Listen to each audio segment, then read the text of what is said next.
Welcome back to Bay Sunday. There's a powerful new play coming to Berkeley Rep. The New York Times calls it this decade's most eloquent statement on race in America today. It's called An Octoroon, and here to tell us more about it is the director, Eric Ting. Welcome to Bay Sunday. Thanks so much, Kenny. Good to be here. So this is quite the performance. Tell us a little bit about An Octoroon.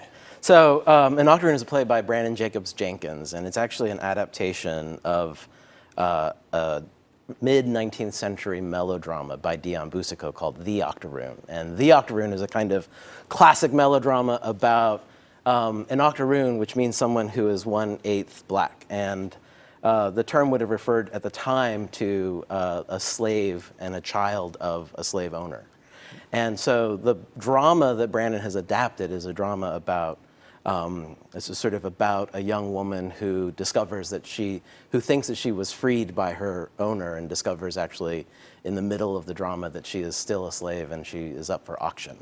And so what Brandon has done with this play and his adaptation is he's really used it as a lens through which to engage with some of the much more complicated conversations around the legacy of slavery in this country. Right, and what makes this show so relevant today? Because it does deal with race matters. Yeah, well, you know, it's arguable that anything that deals with race has been relevant all along. That there's never not a time to be talking about that, especially in this country. I think, you know, he really has said that there's a few of his plays that he describes as sort of wrestling with the legacy of slavery in America, and that this originating event, right, this originating tragedy, continues to sort of cascade through history and through time, and remains as relevant to us today as it ever was. And how do we understand the real tensions that exist in our society, not just as a manifestation of the moment, but really as a manifestation of this incredible history?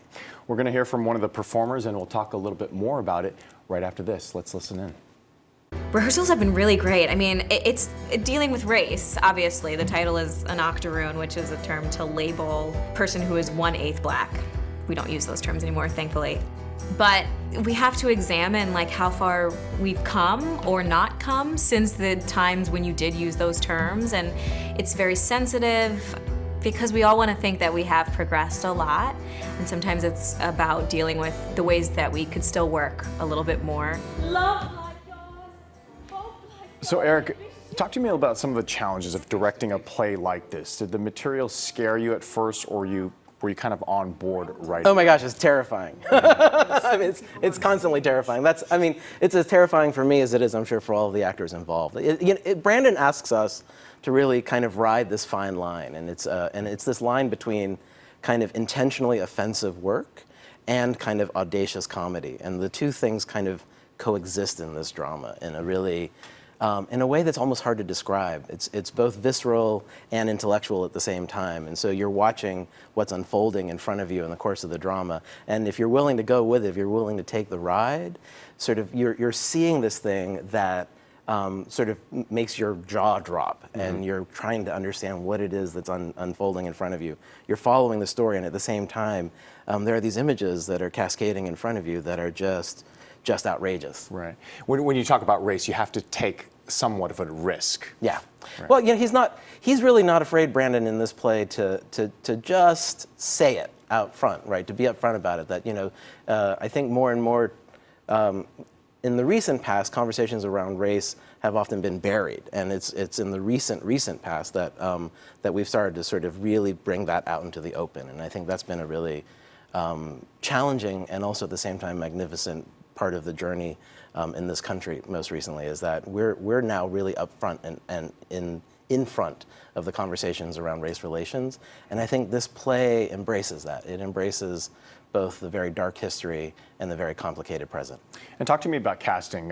What were you looking for in the lead actor? He plays 3 different characters. It must have been difficult to kind of find the right person. Yeah, well, you just saw Sydney Morton, who plays the Octoroon in the drama, and she was standing with Lance Gardner. Lance is actually a Bay Area native and a fantastic young actor.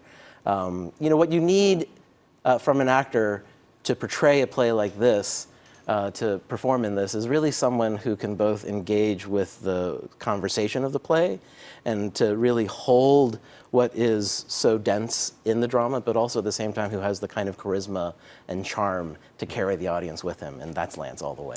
And what about the cast members themselves? Does each person have to be African-American or part African-American? What were you looking for? Well, Brandon describes in the cast list actually a very detailed description of the actors that are meant to portray each of the roles, and that he's really, even in the casting of the play itself, playing with identity and playing with race. And so an audience that is aware of that and aware of then the roles that each of these characters plays is able to sort of take that journey as well. So a good example is that Lance Gardner actually plays the hero and the villain of the melodrama, who are both white male characters. Right. And so he actually performs much of the play in whiteface. Right. Really quickly, what do you think the audience comes out when they watch this? What will they come out with it? Well, we really hope, Brandon says that this drama, this melodrama and this adaptation, when it's at its most effective, when it's at its most powerful, it engages with every audience member in a unique way. That part of the experience of being in the theater and watching this play is seeing how other people respond differently from how you respond. So what we're hoping is that no one walks out with the same thing, but that everyone walks out with something. Everyone walks out having taken that journey and in a better place to talk about where they've gone.